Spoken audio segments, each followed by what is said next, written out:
buenos días y bienvenidos al conversatorio Casos de Estudio sobre la Gestión del Turismo en las Áreas Arqueológicas de los Países Andinos, organizado por la República de Colombia en calidad de Presidencia pro tempore de la Comunidad Andina, la Secretaría General de la CAN y el apoyo de los países miembros. Este encuentro se enmarca en el plan del trabajo del Comité Andino de Asuntos Culturales, enfocado en 3 ejes de acción. El primero, desarrollo de las industrias culturales y creativas. El segundo, gestión integral del patrimonio cultural, material e inmaterial. Y el tercero, protección y recuperación de bienes patrimoniales de los países andinos. Para lograr la implementación del mencionado plan, particularmente en lo que se refiere a la línea temática gestión integral del patrimonio cultural, material e inmaterial, los países acordaron la realización de 4 conversatorios. Hoy asistimos al cuarto y último en el tema que se abordará: casos de estudio sobre la gestión de turismo en las áreas arqueológicas de los países andinos. Con esta introducción, saludamos a todas las personas que se han dado cita a través de Facebook Live. A continuación, les invitamos a escuchar el saludo por parte del secretario general de la CAN, Jorge Hernando Pedraza. Adelante, por favor, lo escuchamos. Hoy que cumplimos 52 años de existencia desde esta bella ciudad de Quito, aquí, teniendo como fondo la Plaza de San Francisco, la iglesia de San Francisco, y estando en la terraza junto a la cúpula de la iglesia de la Compañía, uno de los emblemas más importantes del arte colonial que nos enorgullece como andinos, doy un mensaje importante a todos los miembros del Comité Andino de Cultura y desde luego los invito para que sigamos trabajando en la identificación de todos los valores que significan insertar todo esto a la productividad para hacer la economía naranja tal como la presidencia pro tempore lo ha determinado en este trayecto que dirige el presidente Iván Duque.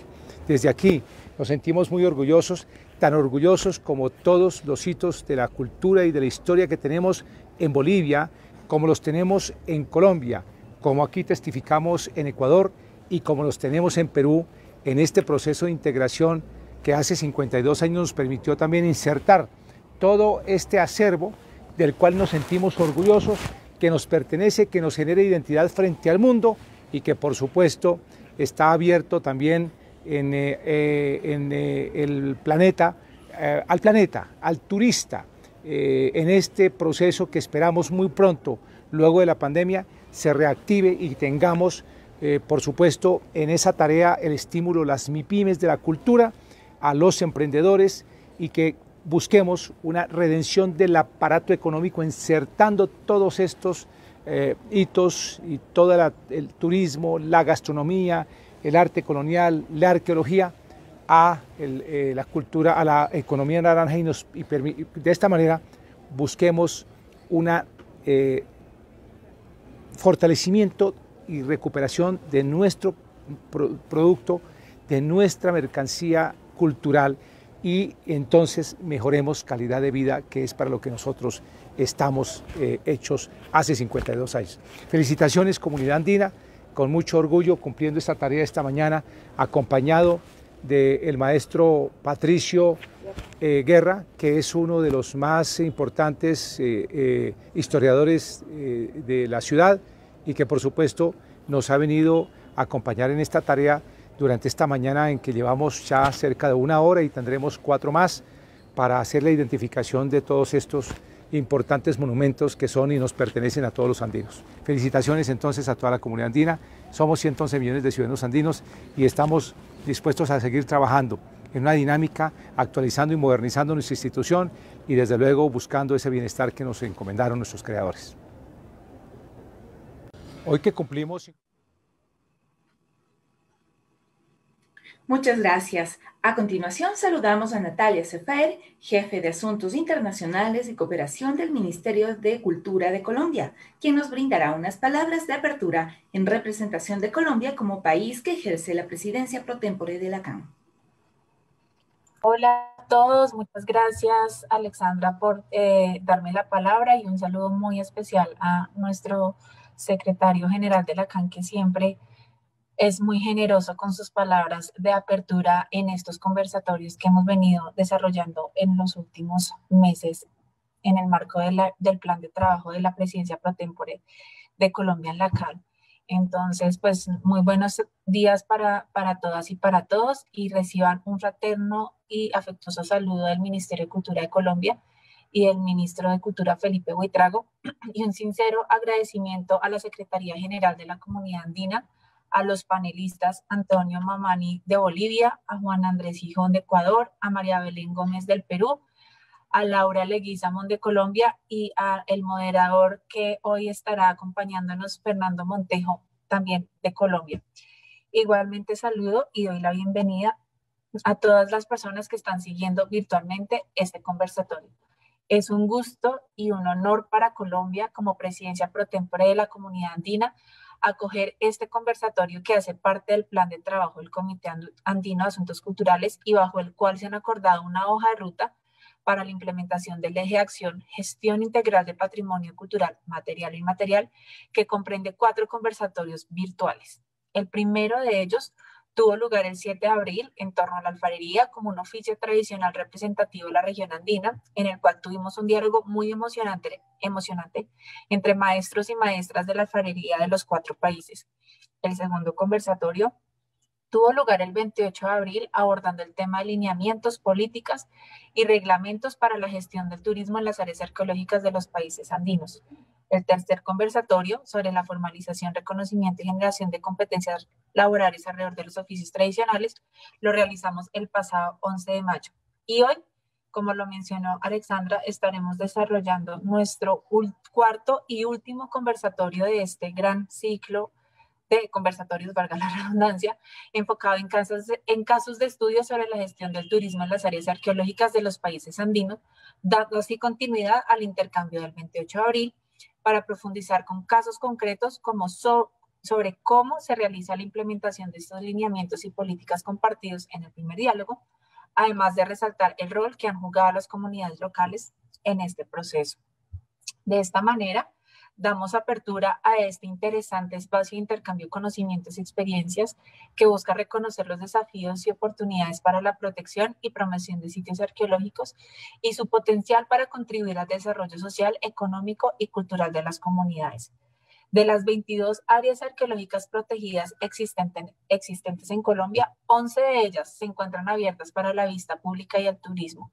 Actualmente se está trabajando en las otras áreas del proceso de conservación y gestión que permitan en un futuro, ojalá muy próximo, abrirlas al público, y en algunos casos se contempla la conformación de nuevos parques arqueológicos. Todo este trabajo realizado bajo la supervisión y acompañamiento del Instituto Colombiano de Antropología e Historia, ICANN. La apertura para visita pública y turismo en área arqueológica exige un diagnóstico y una adecuada planificación, así como la articulación con diferentes actores institucionales y locales para asegurar la preservación, protección y divulgación de los bienes culturales presentes en el área, tanto materiales como inmateriales, así como velar por su sostenibilidad y fomentar su potencial de desarrollo. En Colombia, la regulación y gestión del turismo en estos espacios culturales requiere la coordinación entre diferentes entidades del Estado a nivel nacional, según sus competencias, entidades territoriales del orden departamental y municipal, así como la participación de las comunidades locales. En los últimos años, el turismo cultural, particularmente aquel que se desarrolla en áreas arqueológicas protegidas, ha cobrado mayor relevancia e interés por parte de diferentes sectores y comunidades. Por esto, resulta fundamentales las iniciativas del Estado colombiano para regular y fomentar el turismo en estas áreas, como por ejemplo la política de turismo cultural, que se encuentra en proceso de actualización entre el Ministerio de Cultura de Colombia y el Ministerio de Comercio, Industria y Turismo, también de nuestro país. Entendiendo que el turismo cultural es una herramienta con un alto potencial para promover el desarrollo inclusivo y sostenible en nuestros países, y sabiendo que los países de la CAN compartimos desafíos, oportunidades y circunstancias similares al respecto, el conversatorio de hoy nos permitirá conocer e intercambiar experiencias y casos de estudios concretos en los países andinos, con el propósito de encontrar puntos en común que permitan fortalecer y mejorar la implementación de políticas, lineamientos y reglamentos para la gestión del turismo en las áreas arqueológicas de nuestros países, así como explorar nuevas iniciativas de cooperación a nivel regional. Para cerrar, agradezco nuevamente la participación de los panelistas y seguidores de este conversatorio y esperamos seguir encontrándonos en futuros escenarios, ojalá de forma presencial, alrededor de la diversidad cultural que nos caracteriza como región y seguir reflexionando y creando consensos alrededor de desafíos comunes que nos permitan lograr las transformaciones sociales necesarias para alcanzar los objetivos de la Agenda 2030. Muchísimas gracias y bienvenidos. Gracias por sus palabras y es momento de darle bienvenida al moderador de este evento, Fernando Montejo Gaitán, quien es coordinador del Grupo de Patrimonio del Instituto Colombiano de Antropología e Historia. Adelante, Fernando, bienvenido, te escuchamos. Muchas gracias, Alexandra. Un saludo a todas las personas que nos siguen y al conjunto de panelistas que tenemos acá, que pues, hoy ofrecen estudios de caso en sus respectivos países que seguramente van a ser muy interesantes, teniendo en cuenta que ya tuvimos esta pasada reunión en la que vimos lineamientos que hoy vamos a poner en contexto. Entonces, bienvenidos. Quiero presentar brevemente a los panelistas. Por Bolivia tenemos a Antonio Mamani, es licenciado en Turismo de la Universidad Mayor de San Andrés, con maestría en Gestión de Proyectos y Presupuestos, diplomado de Formación y Evaluación de Proyectos y Educación Superior. Actualmente es el coordinador de Mercados Nacionales del Viceministerio de Turismo y también pues este viceministerio depende del Ministerio de Desarrollo Productivo Económico y Economía Plural.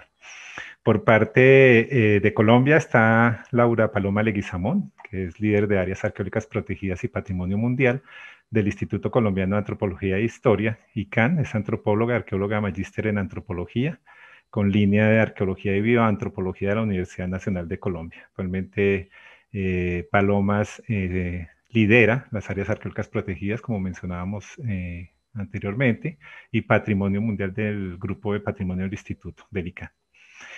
Por parte de Ecuador nos acompaña Juan Andrés Gijón, arqueólogo de profesión, licenciado y máster titulado por la Universidad Paul Valéry de Montpellier, Francia, y actualmente director del Centro de Investigación Hojas Jaboncillo, ubicado en la ciudad de Portoviejo. Juan ha realizado asesorías en cuanto a gestión del patrimonio arqueológico, su vinculación comunitaria, la aplicación de políticas públicas, la implementación de museos arqueológicos y buenas prácticas para conservación y sostenibilidad. Por parte de Perú nos acompaña Belén Gómez de la Torre, licenciada en Arqueología por la Pontificia Universidad Católica de Perú, magíster en Innovación de la Gestión Turística del Patrimonio Cultural y Natural por la Universidad de Barcelona, en España, y egresada de la Maestría de Conservación de Patrimonio edificado por la Facultad de Arquitectura y Urbanismo y Artes de la Universidad Nacional de Ingeniería del Perú. Entonces, pues bienvenidos a nuestros panelistas. Le doy paso inicialmente a nuestro colega de Bolivia. Por favor, Antonio, bienvenido y adelante con tu presentación.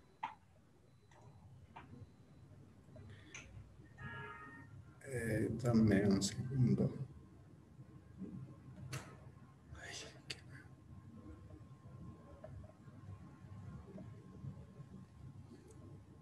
Ya tengo problemas con la presentación.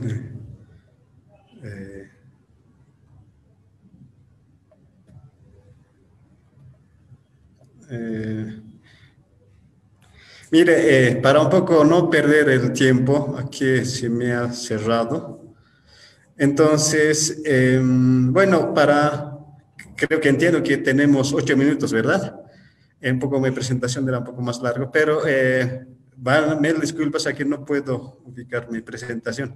Sin embargo, mira, lo que como Bolivia estamos trabajando lo que es en el tema de lo que es casos de estudio sobre la gestión de turismo en áreas arqueológicas, es primeramente, ¿no?, de que tenemos destinos, 11 destinos que turísticamente ya están posicionados en el mercado turístico a nivel nacional e internacional.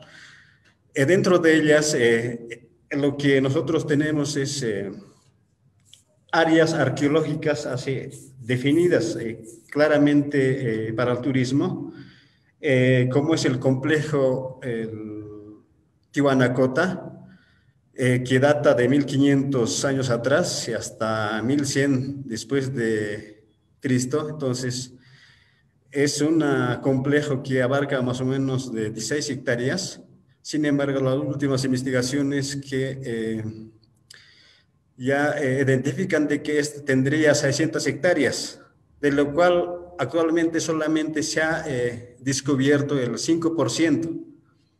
Este es uno de los atractivos más importantes en el tema de arqueología, ¿no? Entonces, una demanda aproximadamente anual de 100.000 visitantes, y obviamente esto genera recursos económicos importantes. Otros de los sitios arqueológicos que está, como Bolivia, estamos trabajando es en el fuerte de Samaipata, que es del periodo Inca. En ese sentido es que también es uno de los atractivos más importantes como patrimonio cultural. El otro es el Incallacta, que es también en el Valle del Cochabamba, aquí de Bolivia. Es otro de los complejos que están también presentes esas características para el turismo, ¿no? Entonces, son varias en realidad. Actualmente se tiene identificado como 30.000 sitios ya identificados. Sin embargo, también soy arqueólogo de profesión, como otra profesión, entonces lo que no está todavía escrito teóricamente, existiría aproximadamente 500.000 sitios arqueológicos en Bolivia. Desde el periodo Tiwanaku hasta los señoríos regionales, y aparte de lo que es paralelamente ha habido otras culturas, Moyo, Huancarani. Entonces, estas culturas obviamente han dejado evidencias, ¿no? Entonces, estos desde el punto de vista turístico, obviamente se están trabajando, pero tal vez un poco bien con ciertas limitaciones. Como en gestión turística en estos temas, sitios arqueológicos, que como Viceministerio de Turismo estamos trabajando en lo que es proyectos de inversión, en este caso de puesta en valor de los sitios arqueológicos, como es el Tiwanaku, Fuerte de Samaipata, Incallacta, Iscanhuaya, Camino Precolombino, que últimos proyectos que se han hecho con proyectos de Capacñán, y en lo que es la Isla del Sol en Copacabana. Entonces son los puntos con mayor afluencia turístico, y en ese sentido se está trabajando como Viceministerio de Turismo con promoción, capacitación con los proyectos de inversión pública, y sobre todo para poner en valor lo que es como oferta turística, en este caso del patrimonio cultural material. Y también en material, obviamente, como Bolivia tenemos 36 etnias identificadas en nuestra Constitución Política del Estado. Entonces, esto obviamente tiene sus propias, ¿no?, expresiones culturales, materiales y inmateriales. Como Viceministerio de Turismo estamos trabajando en esa gestión, lo que es la promoción y difusión a través de diferentes medios, tanto escritos como en medios de comunicación, en redes sociales. En ese sentido, tenemos esa política, ¿no?, de cómo se conoce de que de conocimiento general, con el COVID-2019, que ha caído casi al cero, ¿no? Entonces, bueno, estamos nuevamente reactivando, y sobre todo el turismo interno, ya que el turismo internacional está recién iniciando. Entonces, son las políticas. Como le decía, estos recursos, desde el punto de vista turístico, es uno de los aspectos que son fundamentales, ¿no?, para la política turística en nuestro país, de que si no tenemos un valor, o si no pones un valor a este patrimonio, o sea, no tendría sentido, ¿no? Entonces, el turismo lo que hace, como se dice,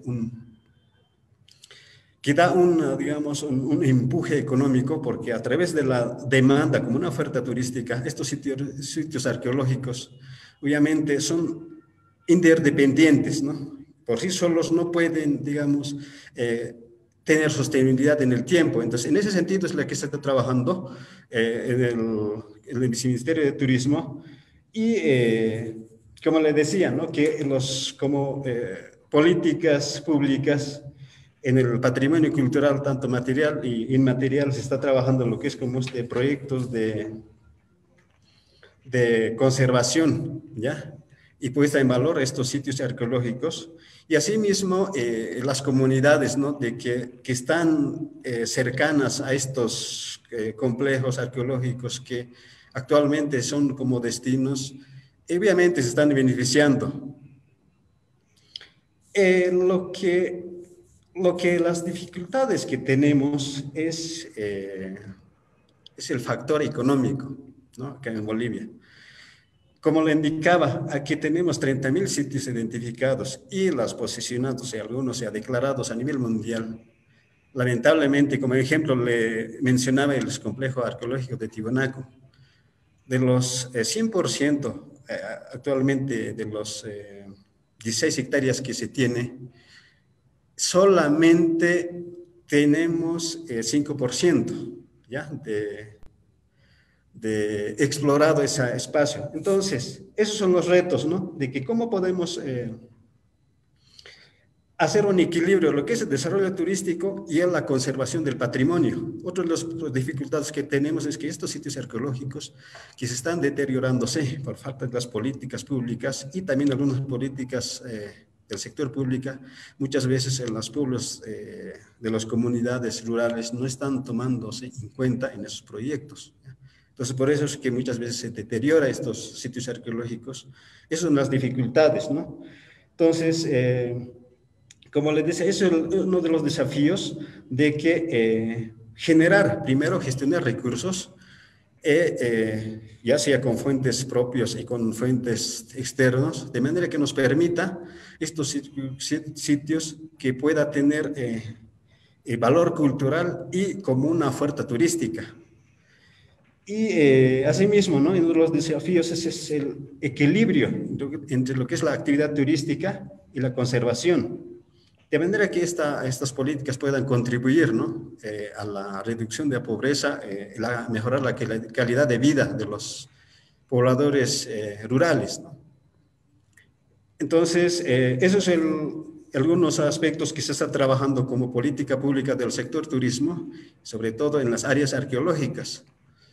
Se entiende de que existen otras áreas, no tenemos otros pilares, pero en temas de arqueológica sí se está coordinando. Bueno, se debe coordinar adecuadamente con lo que es el Ministerio de Culturas, de manera que, porque también es otra competencia, ¿no? Que es del patrimonio.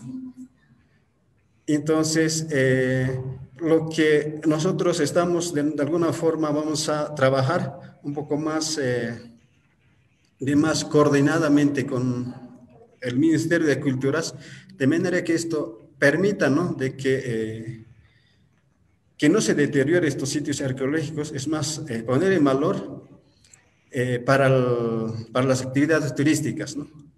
No sé cuánto tengo tiempo, me dicen, tal vez pueda concluir. Ya estamos finalizando, sí, Antonio. Ya, para concluir, ¿no? Yo creo que estos escenarios nos debe permitir un poco ya enfocar de manera conjunta de los países vecinos, porque mejor dicho, lo que es sitios arqueológicos, el patrimonio cultural material, o sea, no tiene fronteras, ¿no? Porque hablamos del pasado, en ese entonces no había fronteras, es como el Capaquián, es un claro ejemplo. En ese sentido es lo que se debe trabajar con los proyectos tal vez más de manera integral, y también con los países vecinos, como el Perú en este caso. Entonces, yo creo que tal vez no sea esta última, tal vez para las posteriores se puede agendar otros programas un poco ya más concretos y más técnicos. Muchas gracias por este tiempo. Gracias, Antonio. Creo que pues tienes toda la razón. Ahí es esto con lo que cierras tú, pues los temas arqueológicos no necesariamente tienen las mismas fronteras políticas que tenemos en los países, y creo que esa posibilidad de integrar proyectos de manera conjunta sí nos beneficia, y creo que este escenario es uno de esos que nos está demostrando pues esta posibilidad de conversar, porque las experiencias que hemos tenido en cada uno de los países, seguramente hay asuntos similares, otros que no lo son tanto, pero justamente son esas experiencias, y ponerlas en discusión es lo que va a nutrir las posibilidades de generar, digamos, acciones concretas en cada uno de los países. Muchas gracias, Antonio, por tu intervención. Pasamos entonces a la presentación de Paloma Leguizamón de Colombia. Paloma, bienvenida. Gracias, Fernando. Bueno, un saludo para todas las personas que nos acompañan y gracias por este espacio. Yo he elegido el día de hoy compartirles lo que es la experiencia de la Serranía de la Lindosa, que particularmente es el área de influencia del Chiribiquete. Entonces es un área, digamos, bastante visible en los últimos años. Siguiente, por favor.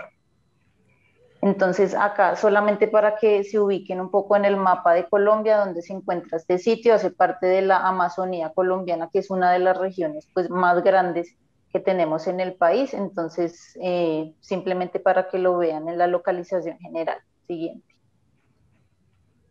Como les mencionaba, la Lindosa particularmente es el área de influencia de lo que es el Parque Nacional Natural Serranía de Chiribiquete, que fue inscrito en la lista de Patrimonio Mundial en 2018 por la UNESCO como Patrimonio Mixto de la Humanidad por sus valores naturales y culturales. Entonces aquí particularmente en Chiribiquete, para también hacer un recorrido muy general, pues un par de fotos para que puedan conocer el tipo de manifestaciones rupestres monumentales que encontramos en este parque, que fueron objeto entonces de este reconocimiento por parte de la UNESCO. Tenemos también unas evidencias muy importantes de ocupación humana temprana en la Amazonía, que tal vez sean tan antiguas como 19.000 años más o menos. Digamos que todo esto está en estudio, por supuesto, pero entonces es un sitio que a nivel arqueológico pues es supremamente importante, no solamente para Colombia, sino para todas las discusiones a nivel americano. Y también en el Chiribiquete tenemos algo muy importante frente a valores culturales, que es la presencia de pueblos indígenas en aislamiento voluntario, cuya protección pues prevalece por encima de todo, y por eso en el Chiribiquete no es posible la visita turística, está completamente prohibida la entrada al parque y solamente se hace visita, digamos, para temas técnicos y de investigación por parte de las entidades que estamos a cargo del sitio. Entonces, justamente, pues como medida, digamos, alternativa para poder divulgar toda la importancia cultural del Chiribiquete, tenemos el área de amortiguamiento, que es la Serranía de la Lindosa. Siguiente. Que queda entonces muy cerca al Chiribiquete, pero que en cambio sí está abierta para la visita pública. Entonces, la Lindosa, que estas imágenes ya son como tal de este sitio, pues tiene también, como lo ven allí, manifestaciones rupestres también de tipo monumental, que están entonces muy relacionadas con las encontradas en Chiribiquete. Entonces las personas allí pueden tener acceso a todo el tema de valores naturales, todo el tema de formaciones geológicas que acá son muy llamativas también, y todo el tema arqueológico representado particularmente en el arte rupestre. Entonces aquí pues unas imágenes también generales de cómo se visitan los sitios. Entonces, la Lindosa, por esa razón, pues es un área desde hace unos 4 o 5 años que empezó a ser muy reconocida a nivel nacional e incluso internacional, y se empezó a acrecentar todo el tema de visita turística, lo cual nos llevó a empezar a preguntarnos cómo debíamos regular el turismo en esta zona, justamente para lograr que la visita se realice, por supuesto, podamos disfrutar de esos sitios, pero que se hagan de manera sostenible y de manera responsable. Siguiente.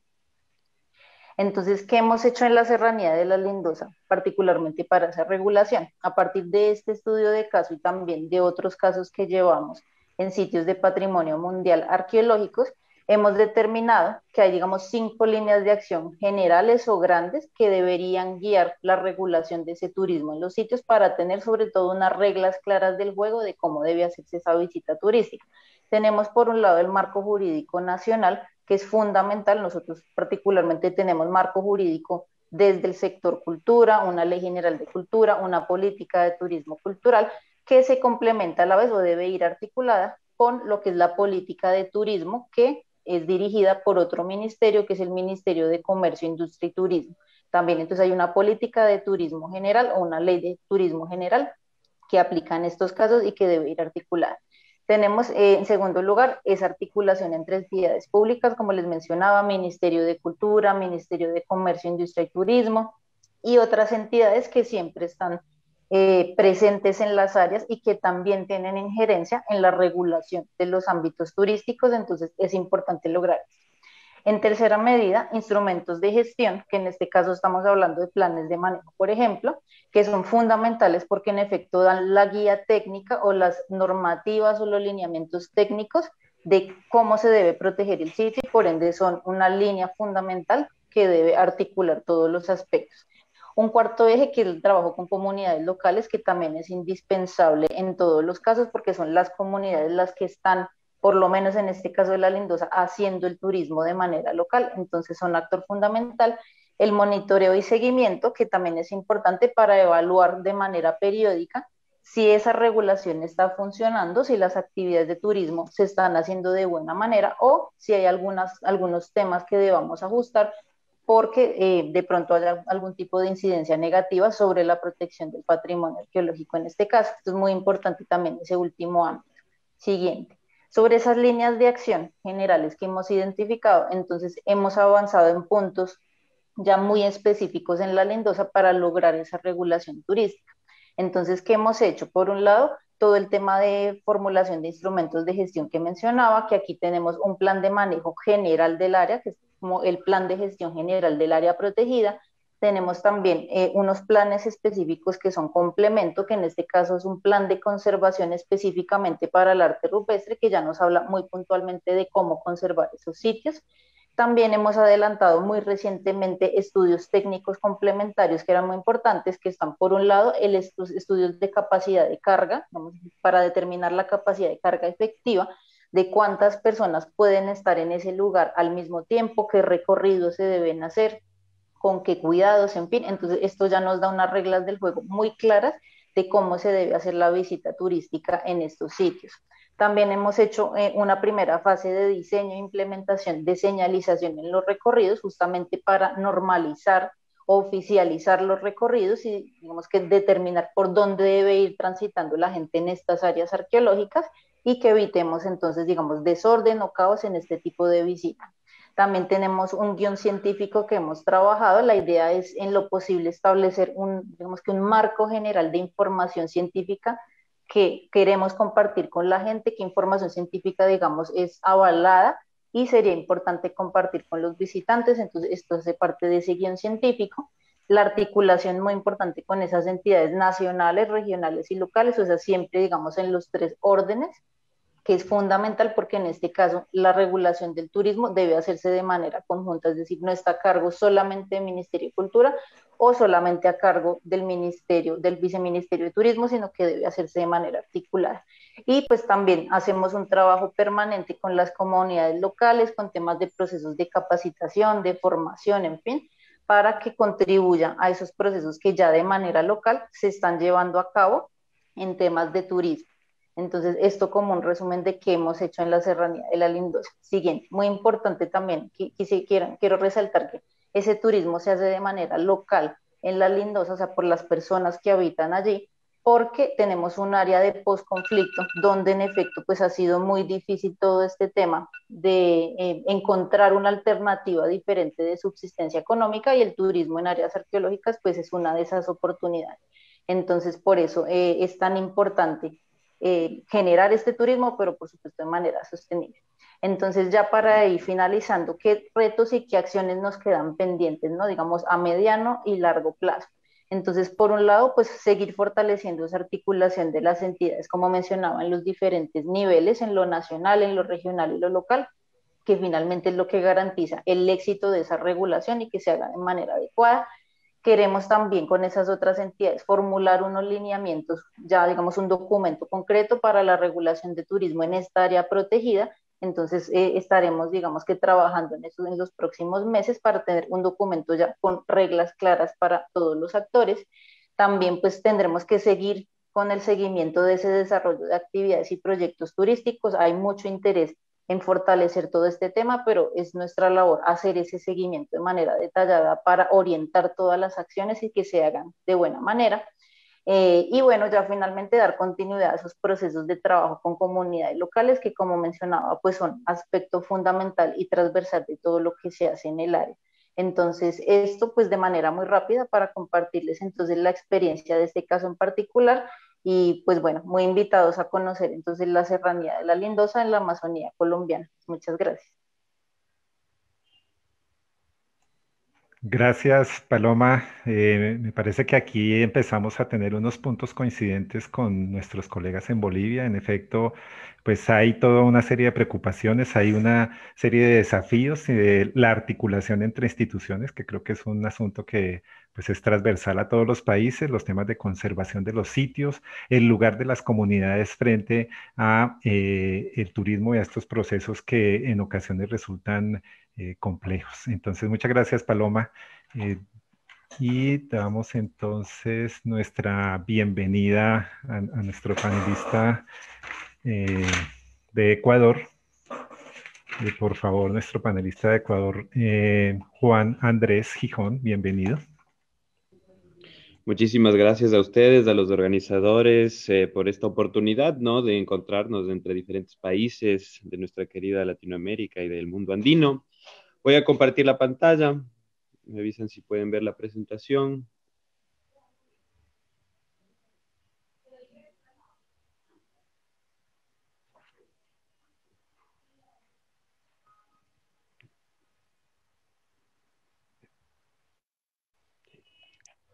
¿Pueden ver la presentación?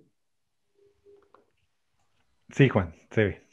Perfecto. Entonces, bueno, en aras del tiempo, voy rápidamente. Hoy voy a hablarles de los Cerros Hojas Jaboncillo, que es uno de los 10.000 sitios arqueológicos registrados en el Ecuador.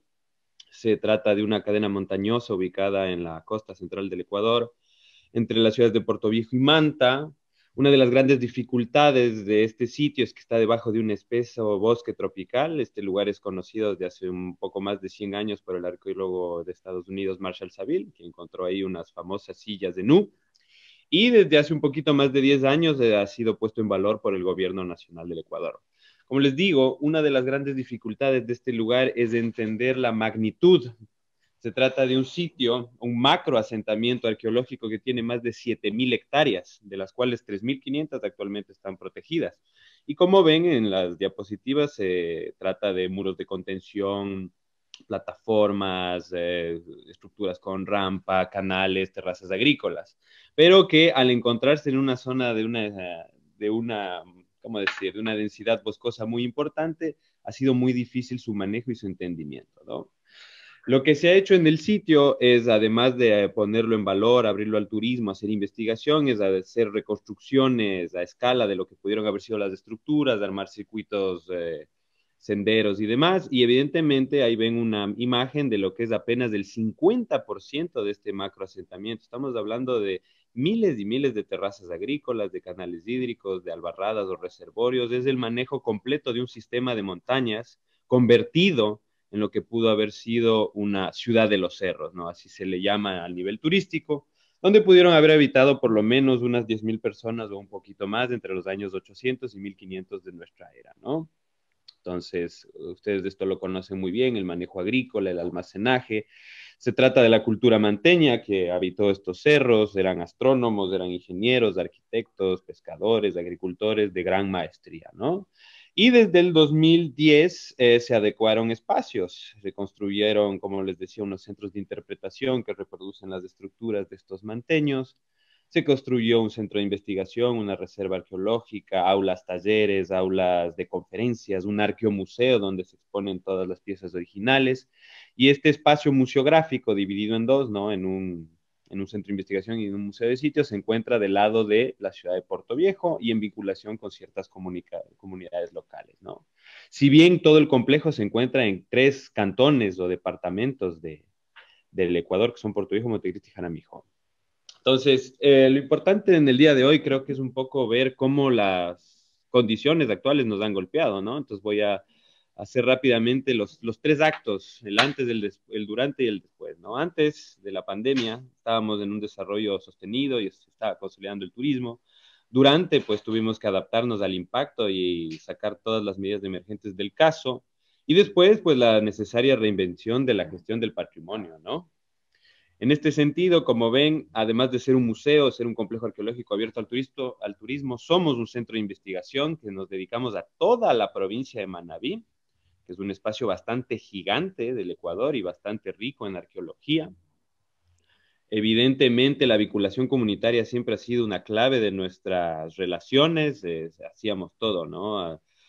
Talleres con emprendedores, con la policía, con los bomberos para la seguridad, temas de reforestación, temas de capacitaciones a todas las edades y demás, ¿no? El turismo era bastante masivo. Estábamos recibiendo tal vez 400 a 500 personas los fines de semana, algo que ahora es imposible en base a los aforos restringidos. Estábamos ya trabajando temas de llevarlo a la virtualidad, temas igual de trabajar con los niños, se construyeron un arqueódromo y demás para simular una excavación arqueológica, se hicieron documentales y demás, ¿no? Como ven, teníamos una diversidad de talleres, serigrafía, cerámica, pintura, todo esto de manera presencial. Y ahí tienen un poquito las estadísticas de cómo fueron aumentando en estos últimos 10 añitos. Evidentemente con dos golpes claros, que es el 2016, donde tuvimos un terremoto muy fuerte aquí en la costa del Ecuador, bastante devastador, y el 2020 con el COVID. Como ven, son cifras bastante similares, ¿no? Entre los 9,000 y 10,000 visitantes. Lo interesante es que a la final del día sí tuvimos visitantes en estas épocas, ¿no? Durante, evidentemente, cuando llega ya esta epidemia, tuvimos que cerrar nuestros espacios, duplicar la vigilancia, restringir los movimientos dentro del complejo, ya que el museo solo es un punto dentro de este enorme espacio. Nuestros servidores tuvieron que ir al teletrabajo, todo el tema de conservación de los restos, eso tenía que continuar. Estamos en una zona de tropicalidad donde la humedad y el calor puede dañar si no funcionan los sistemas. Y evidentemente seguir con el mantenimiento de las estructuras arqueológicas, ya que esta es una zona de selva y el cambio de bosques también puede afectar, ¿no? Tuvimos que llevar toda nuestra gestión al mundo virtual, tuvimos que actualizar nuestros guiones, llevarlo de manera asertiva hasta cada persona en su casa a través de lo que ahora son los celulares o las pantallas, como estamos en este momento. Nuestra gestión, evidentemente, además de ser turística, es educativa, como todo museo, como todo complejo cultural. Entonces, llevar todos estos contenidos hacia las personas, hacia los niños. Y también, evidentemente, la pandemia, y esto creo que ha sido una realidad para todos los países de nuestra región, ha traído también crisis económica y social, ¿cierto? Entonces, nuestro museo también ha tenido un rol en la solidaridad, en cómo apoyar a las comunidades, cómo traerles alimentos, cómo traerles insumos médicos. Hoy por hoy, hemos puesto a disposición nuestros espacios para todo lo que es salud integral y demás, ¿no? Es decir, además de ser un complejo cultural, pues ser un servicio público integral. Evidentemente, cambia la manera de recibir al visitante. Ahora tenemos estas compuertas de bioseguridad, medición de temperatura, aplicación de alcohol. Esto se aplica no solo a los seres humanos, también cómo gestionamos los bienes arqueológicos que pueden ser susceptibles, ¿no? De contagios, o sea, las superficies, tenemos que manejar bien los metales, la cerámica, los tejidos, para que tampoco se deposite ahí cualquier elemento de este tipo. También hemos aprovechado la baja de visitantes para hacer el necesario mantenimiento de los senderos, de los centros de interpretación, de las estructuras. Hemos comenzado nuevos proyectos con voluntarios, con pasantes, con muchas personas que nos han ayudado, en donde queremos recrear un poquito a escala cómo era el sistema agrícola prehispánico. Hemos recreado huertos aterrazados que han tenido resultados muy interesantes y que nos ayudan a hablar también de la soberanía alimentaria, ya que las crisis traen también problemas de nutrición, sean cuales sean, ¿no? Y tenemos que, desde la ancestralidad y estos lugares importantes de la memoria, hablar de estas lecciones y cómo podemos sobrevivir como seres humanos. Y evidentemente el turismo es una de esas zonas, a la par que la cultura, de las más golpeadas. Entonces, la creatividad ha sido una de las llaves del éxito para recuperar a los visitantes. Había que prometerles primero seguridad y bioseguridad, pero también experiencias más exclusivas, no en el sentido de que queremos gente, digamos, con más capacidad de gasto, sino simplemente por aforos. Ya no podemos estar recibiendo tanta gente, pero a las parejas o a los grupos reducidos les damos opciones de ciclismo, de camping, de tour nocturnos, de comida gastronómica, de cine al aire libre y demás, para poder mitigar los golpes y que la gente tenga una experiencia completa. Y además nuestro sitio, que no solamente es un macro asentamiento arqueológico, también es un pulmón en el centro de nuestro país, y de las ciudades que lo rodean, también tiene pues maravillas de la naturaleza como tigrillos, venados, ceibos, esos hormigueros y demás, que se vieron afectados durante la pandemia, ¿no? En el momento que no hay tanto control y que la gente necesita sobrevivir, pues vimos algunos que otros problemas como la caza y la tala, ¿no? Y en este sentido, fue un catalizador la pandemia también de unir lazos con las comunidades. Hemos logrado hacer una red de guardianes de estos cerros, recuperando espacios, recogiendo la basura, haciendo reforestaciones, todo esto durante la pandemia, señalizando, que eso es importantísimo, los proyectos que les nombraba, y mucho arte, mucha música, mucha pintura en los espacios arqueológicos, ¿no? En los espacios culturales. Asimismo, la pandemia nos ha servido, digamos, del buen lado de esto, a reforzar nuestras relaciones institucionales y de seguridad con los municipios, con asociaciones, con otras instituciones, otros ministerios, para crear también en esta red de guardianes un apoyo de servicios, ¿no? Con los bomberos, con drones, para tener un manejo de tal espacio. Imagínense lo que es 3.500 hectáreas de bosque, donde hay diferentes comunidades, donde puede haber riesgos, pues tener un control y un monitoreo a la par, ¿no? Y a la final, todo se reduce a este mapa, ¿no? Lo que ven a la derecha en blanco es la ciudad de Puerto Viejo, siempre que en crecimiento, como una ciudad dinámica que recientemente además ha sido nombrada como ciudad creativa del UNESCO y como pueblo mágico del Ecuador, entre otros galardones. Esto también en relación al complejo arqueológico, que es donde se ha gestado este tipo de comisiones para que haya estos nombramientos. Y a la izquierda, como ven, es todo el sistema de polígonos de protección de este lugar. El verde más oscuro es el polígono natural, todas las áreas púrpuras son las áreas monumentales arqueológicas, los polígonos de amortiguamiento, de desarrollo controlado, ya que la arqueología necesita estas defensas y estas zonificaciones a nivel territorial. Entonces, como ven, son dos mundos que colindan y que se ven unidos justamente por un desarrollo económico que debe ser sostenible a través del turismo. Nuestro sitio arqueológico está rodeado de canteras, de minas. Entonces, también tenemos que velar porque no haya destrucción. Y estas minas a su vez alimentan la construcción de las ciudades circundantes. Entonces, finalmente la arqueología es una disciplina donde aunque los arqueólogos quisiéramos solo centrarnos en el pasado, tenemos que centrarnos muchísimo en cómo logramos que sobreviva el presente y dirigirnos hacia el futuro, ¿no? Entonces, uno de los, digamos, de las conclusiones, ya para ir cerrando en aras del tiempo, en cómo nos proyectamos hacia el futuro ante las crisis y en general hasta esta situación, es que, bueno, una de las primeras condiciones sine qua non para las reaperturas y el funcionamiento durable de los sitios es la bioseguridad. El virus no se va a ir a ninguna parte por lo pronto. Sabemos que hay campañas de vacunación con diferentes ritmos, pero todavía tendremos que asegurar esa parte a nuestros visitantes. La mediación cultural, como lo hemos visto, tiene que seguirse dando a través de herramientas tecnológicas y redes de comunicación. Tenemos que llegar a las personas allá donde estén y sobre todo a todos los segmentos de universidades, colegios, de escuelas, ¿no? Nuestro rol es eminentemente educativo también. Los complejos arqueológicos y museos no deben ser, no deben simplemente proponer el turismo, ¿no? También hay que hacer investigación, hay que seguir potenciando el conocimiento de estos sitios a través de las lecciones del pasado, el manejo del agua, el manejo de los bosques, el manejo de la agricultura, para que justamente eso nos permita proyectarnos como una sociedad durable, resiliente ante las crisis. En cuanto al turismo, sí, hay que seguir con la innovación y la creatividad en todas las estrategias. Hemos logrado firmar muchos acuerdos con las comunidades para que ellos sean en la primera línea, digamos, en el sentido de recibir a los visitantes. También con operadores privados, también con los ministerios para que nos ayuden a levantar esa parte, ¿no? Y generar empleo. Eso es muy importante. Si queremos que estas zonas culturales y ancestrales sean resilientes, tiene que haber economías alrededor que permitan el acceso a todas las personas y que se cree una red resiliente, ¿no? Evidentemente eso va con la consolidación entre el museo y la comunidad, además de la creación de empleo, tiene que haber un grupo de personas, de donde sean académicos, locales, campesinos, que estén ligados territorialmente al lugar y que sean la defensa, ¿no? Ante todos los riesgos que puedan suceder, riesgos tanto antrópicos como naturales, y que además sean la cara visible del lugar. Aquí nuestro personal es el 50% es nativo, es el personal de guianza. Entonces, cuando uno conoce este lugar, también conoce a su gente.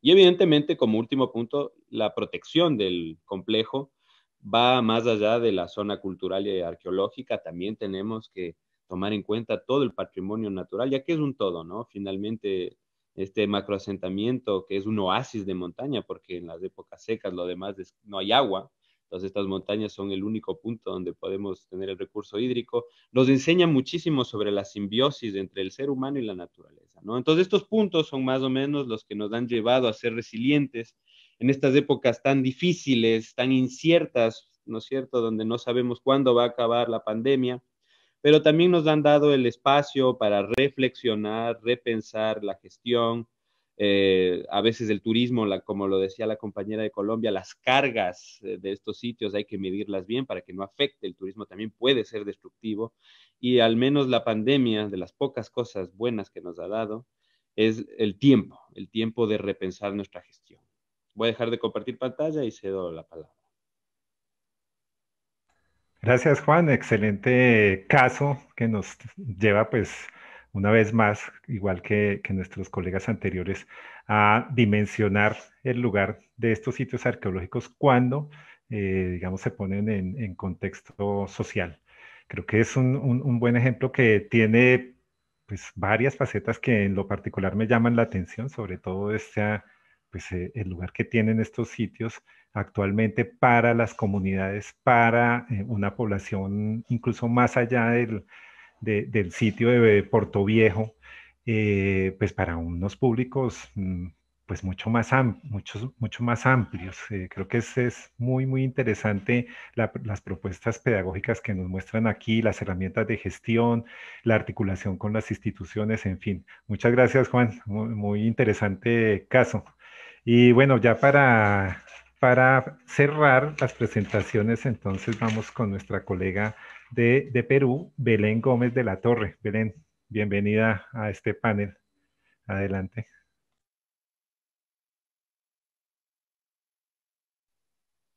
Muchas gracias, Fernando. Bueno, gracias por la presentación.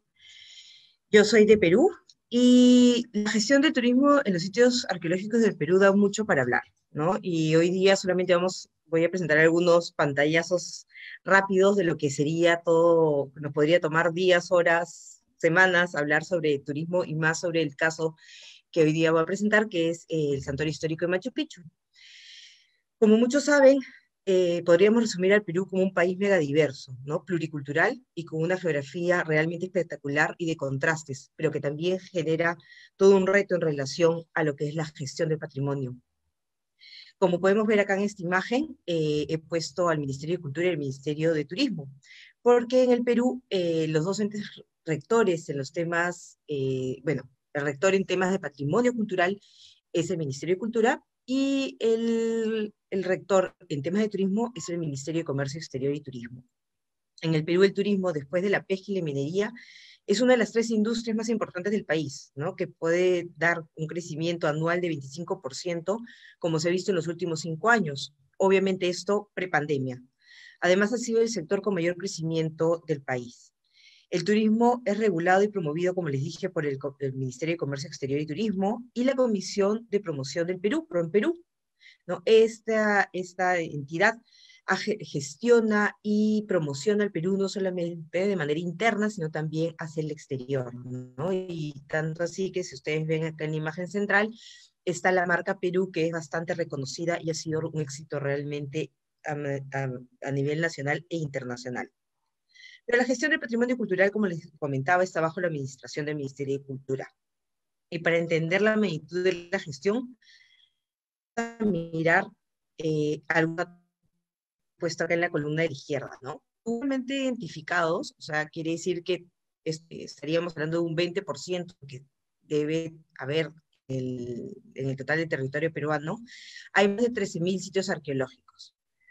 Esos 13.000 sitios arqueológicos identificados, tenemos 12 sitios inscritos en la lista del Patrimonio Mundial y tenemos 24 en la lista indicativa.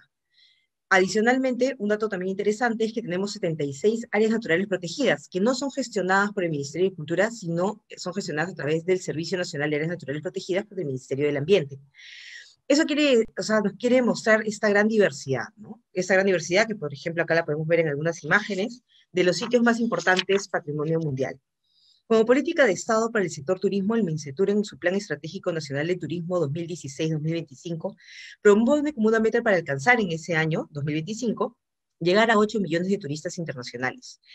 Y un dato interesante es que también este 8 millones va de la mano con la generación de empleo, como decía uno de los panelistas anteriores, que es importante, ¿no? Y el cálculo sería para el Perú de 1.5 millones de empleos para el sector, ¿no? Relacionados con el sector. Sabemos que el sector turismo no solamente mueve personas formadas en temas de turismo, sino toda una serie y una... Por eso también es un factor multiplicador. Las cifras para conocer cómo el Perú va avanzando en alcanzar la meta trazada de esos 8 millones de turistas internacionales en 2025 se puede encontrar en el Sistema de Información de Estadística del Perú. Obviamente la pandemia ha hecho de que estas metas se retrotraigan y aunque es una meta ambiciosa, lo importante es que el Perú ha ido avanzando poco a poco. Esto es en tema de turismo internacional, pero también hay un dato interesante que muchas veces dejamos de mirar, y es la mirada de los índices de turismo interno. No cabe señalar que el número de peruanos que viajan internamente por ocio se ha multiplicado considerablemente en los últimos años. Esto obviamente debido a un mayor ingreso que se traduce en una mejora de la calidad del nivel de vida y que permite que los peruanos podamos disfrutar de nuestro país y viajar internamente en diferentes momentos del año a través de justamente estas promociones que realiza PromPerú. Para que nos demos una idea, antes de la pandemia también, el nivel de turismo interno, estábamos hablando de 10.7 millones de peruanos que viajan en diferentes épocas del año dentro del país a conocer nuestras riquezas. Esto más o menos, para que tengan también otra idea, ¿no?, de la proporción, es la tercera parte de los peruanos. Pasando a Machu Picchu, habría muchísimo que decir. Machu Picchu desde el año 83 es patrimonio mundial. El ser patrimonio mundial nos hace tener como Estado un compromiso respecto a su conservación. Para eso, tanto el CERNAM, Áreas Naturales Protegidas, como el Ministerio de Cultura, conjuntamente, porque eso es un sitio mixto, es un santuario histórico, es un parque arqueológico nacional, cuenta con un plan maestro, ¿no?, para que regula el manejo de las 35.000 hectáreas del santuario histórico. Obviamente hay estudios especializados de capacidad de carga, estudios geológicos, porque estamos en una zona de fallas geológicas. Los incas supieron manejar esta geografía y arquitectura y supieron armonizar estos cuestiones naturales con la apuesta de vivir en esta zona.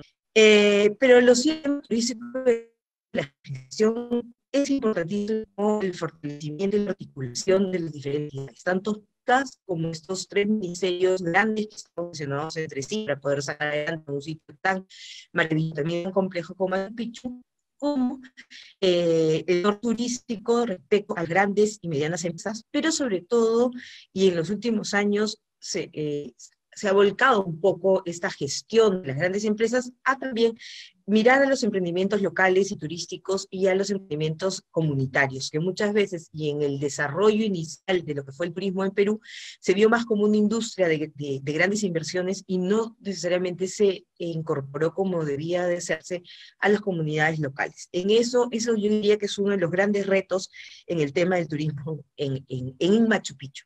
En el reto de turismo en el Perú, lo que yo consideraría muy personalmente, bajo mi perspectiva, es que no todo es Machu Picchu, ¿no? Siempre se piensa que todo es Machu Picchu y no es así. La pandemia nos ha traído 1001 retos, desde aperturas, reaperturas.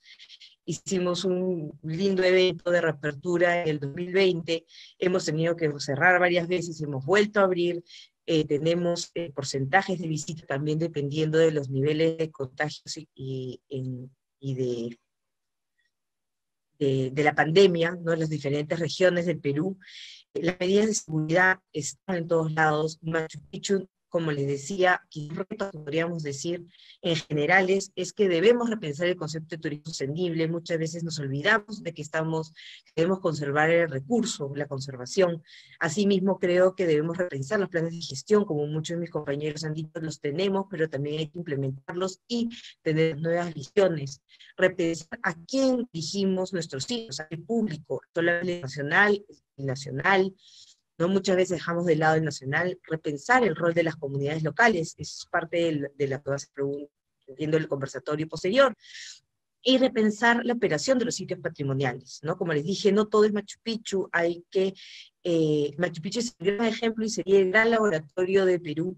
Hemos tenido muchísimo éxito, realmente estamos posicionados, pero Machu Picchu nos ayuda a conocer las fallas, los errores, pero también nos da las satisfacciones de saber que las personas, una vez que llegan al lugar, salen encantadas y se ve el índices de reconocimiento y de personas que nos recomiendan a otros para venir a visitar el Perú.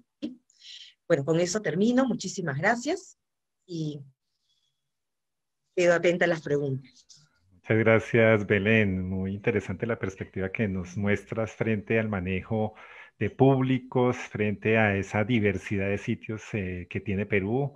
Y eso con lo que cierras, esos temas con los que cierras de repensar los públicos objetivos, repensar, digamos, los mecanismos de gestión. Y en fin, considero que son elementos que también en nuestros panelistas anteriores pues resultan, digamos, un punto en común. Entonces, muchas gracias, Belén, muy amable por tu presentación. Bueno, con esto ya damos por finalizadas las presentaciones y yo quisiera hacer una última pregunta ya pues más libre de alguna manera, pues para que de manera también muy breve nuestros panelistas nos respondan ya para cerrar el evento, pero pues quisiera preguntarles pues justamente y en coherencia con lo que veníamos tratando, ¿cuáles son las principales dificultades y retos en la implementación? Ustedes ya han venido hablando de alguna manera de eso en las presentaciones, pues de estas actividades de turismo, si estos estudios especializados sirven para la toma de decisiones y pues el lugar de las comunidades. Vuelvo y repito, ustedes ya han mencionado algo de esto, pero me gustaría de manera muy sintética que dieran, digamos, esa puntada final a la presentación que han tenido ustedes.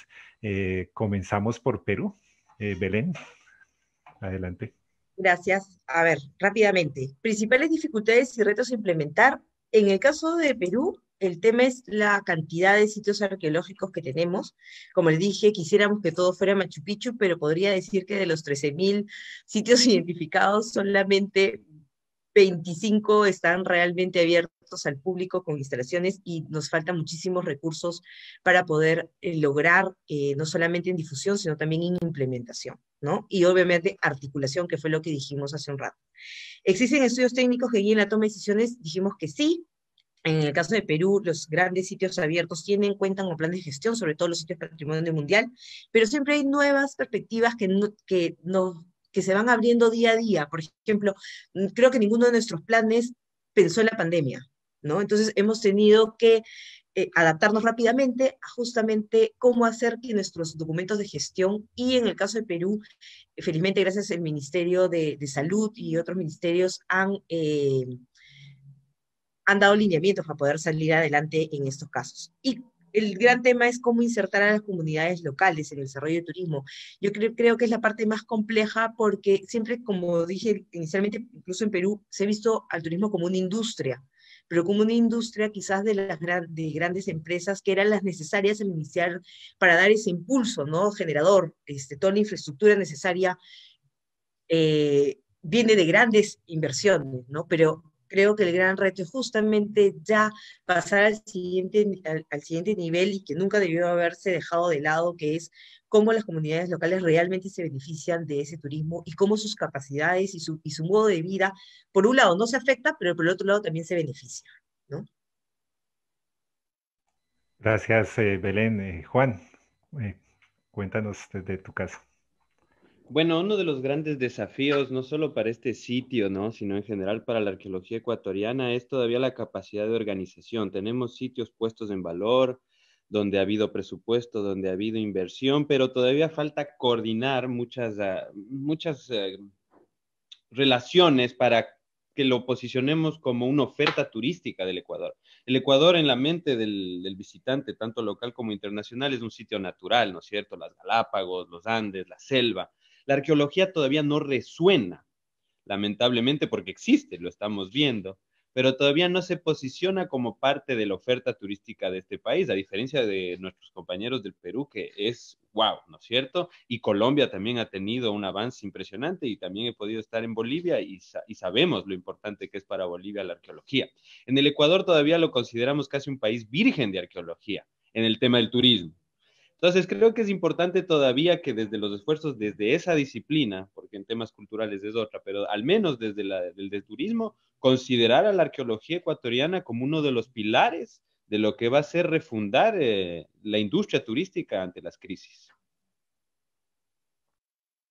Qué bien, muchas gracias, Juan.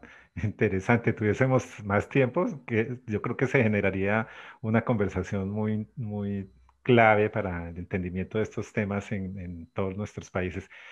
Paloma, adelante. Bueno, yo creo que nosotros hemos hecho un esfuerzo pues importante, sobre todo en los últimos años, el último par de años, para intentar regular ese tema, sobre todo en sitios que no están directamente administrados por nosotros, digamos, como entidad nacional.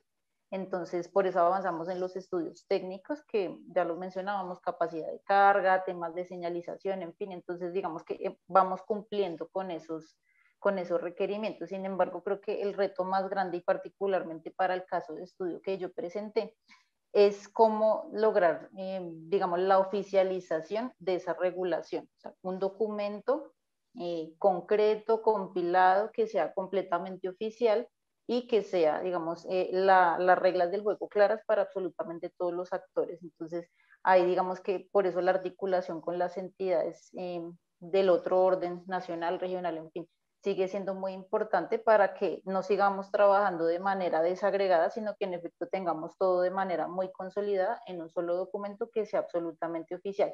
Entonces estamos en ese, creo que en esa fase, y ese sería nuestro reto inmediatamente siguiente. Y también otro reto que veo, sí, de forma general, que aplica para varios casos también, es el tema de, digamos, de socialización, de sensibilización con las comunidades, sobre todo en áreas como estas que presenté, que son muy sensibles en términos de conflictos, de orden público, y donde hay zonas pues con claras dificultades económicas, ¿no? Donde la gente necesita en verdad una entrada económica, en fin. Entonces, ¿cómo sensibilizar a la gente para que puedan en efecto aprovechar, tener un aprovechamiento económico y cultural de esos sitios, pero sin dejar de lado ese requerimiento transversal de protección? Gracias, Paloma. Y ya para finalizar, tienes la palabra, Antonio, ya para darle puntada final a este conversatorio. Bueno, como le indicaba anteriormente en mi intervención, el Tiwanaku ese es uno de los sitios más importantes aquí, uno de los más importantes, pero como le decía, hay 5% que se ha descubierto. Entonces, nuestro reto, bueno, en coordinación con el Ministerio de Culturas, es descubrir en su totalidad, como convertirlo en uno de los complejos más importantes, como el Perú tiene en Machu Picchu, uno de los más importantes en tema de turismo, ¿no? Entonces, es nuestro reto. Lo que pasa es que por falta de recursos, ¿no? También el impulso político es un poco nos está limitando, y también tenemos otros sitios arqueológicos, y uno de los retos es que también involucrar a las comunidades rurales, porque si no involucramos es un poco trabajar independientemente, ¿no? Porque aquí la política pública de turismo es que se pueda beneficiar, ¿no? A través de estos patrimonio cultural y con enfoque turístico, en los municipios pueden ser involucradas directamente, de esa forma dar sostenibilidad tanto en el manejo y como el aprovechamiento de las comunidades, de alguna forma se puedan beneficiar, ¿no? Entonces yo creo que en ese sentido, bueno, ese es el reto, ¿no? Que tenemos que trabajar. Y como nuevamente recalcaba, ¿no? Creo que estos escenarios un poco nos enriquecen, ¿no? En cuanto a la información, y de alguna forma tal vez en posteriores trabajar de manera conjunta en proyectos integrales, digamos, a nivel país. Entonces, creo que ese ha sido unos escenarios más importantes.